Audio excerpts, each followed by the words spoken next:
นักปราชญ์นักวิชาการกูรูต่างๆออกมาให้ความรู้สอนลูกสอนหลานว่าให้ระวังคนแท่งข้างหลังพากันมองว่าคนแท่งข้างหลังนี่เป็นคนบ่ดีเป็นคนที่บ่น่าคบจริงๆแล้วมันก็บ่เสมอไปเด้ครับการมองคนนี่ต้องมองให้รอบด้านมองให้ครบทุกมิติบางเทื่อคนที่แท่งข้างหลังนั้นเขาอาจสิบ่ได้มีเจตนาอย่างอื่นอาจสิแท่งด้วยความรักก็ได้อย่างเช่นคนเป็นสามี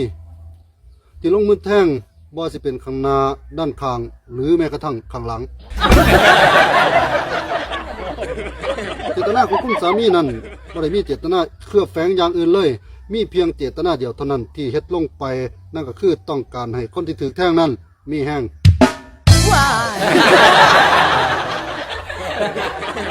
และที่สำคัญพอจากลงมือทำลงไปแล้วคนที่ถูกแท่งนั้นก็บ่ได้โกรธได้เกลียดสมนังลูกหนึ่งเขาตะเดิกยิ้มปุยปุย เพราะฉะนั้น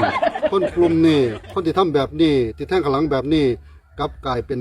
คนดีของเมียอย่าไปสนใจครับพากันแท่งไปรถซุ่มพบานเฮาแท่งลงไปคนอื่นสิว่าจะไหนก็สั่งขอแตะเมียเฮานั้นว่าเฮาดีก็เป็นพ่อ